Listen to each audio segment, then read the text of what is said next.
So, one thing to remember when we get into these exercises involving acid disassociation constants and calculating the pH of a weak acid is that this is a reflection of the degree to which a compound that we regard as an acid in aqueous solution has actually disassociated into its hydrogen and whatever the relative base is, the anion of that compound.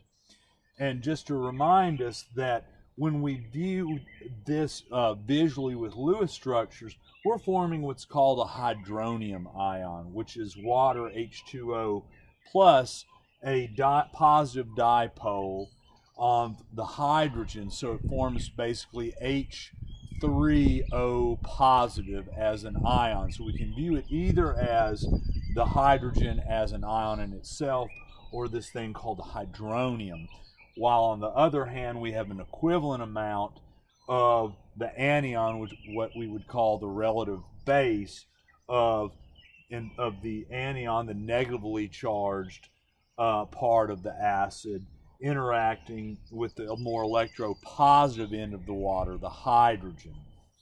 So we can calculate a percent degree to which we have this ionization using the basic ice chart structuring.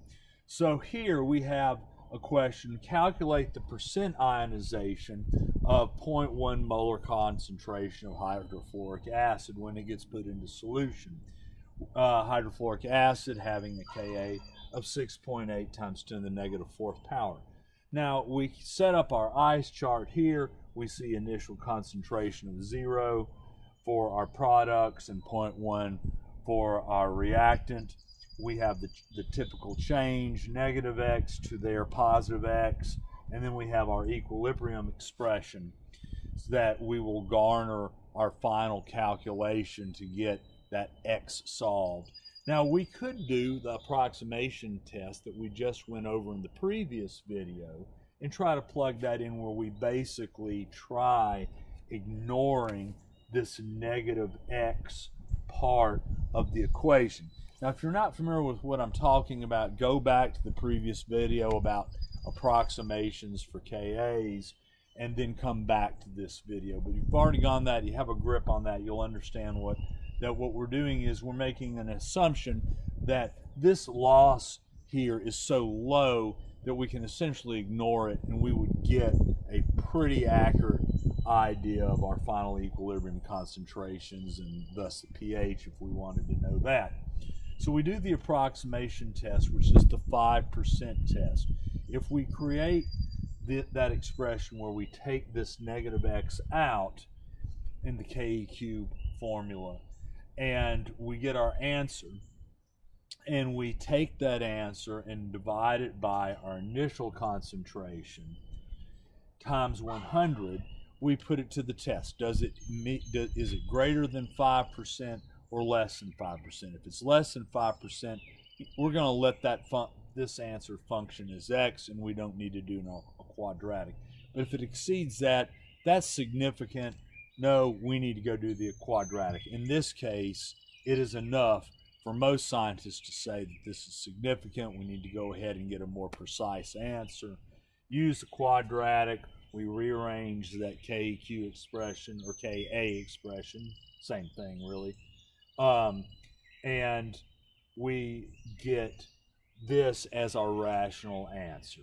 We did this, the quadratic, because we did the 5% test.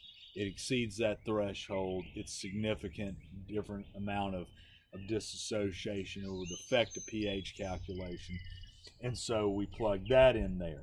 So we've solved for final concentration. So what does that represent in terms of degree of change compared to our initial concentration? We just simply take your standard way of calculating a percent, which is our degree of ionization in the equilibrium divided by the initial concentration times 100 to make it a percent. We get 7.9%. So this is essentially saying that when we take hydrofluoric acid in this concentration, we will predict that we will get this degree of ionization.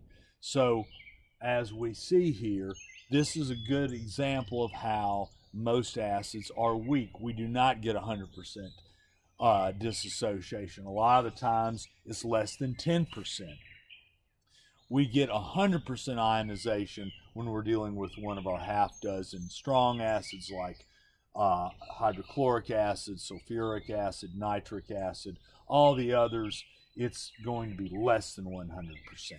So in closing, we can take our equilibrium expressions garnered with an ice chart and use that solving for X to find to what degree as a percent was our acid disassociated into solution to where it formed hydrogen ions or hydronium and then the conjugate base of the anion.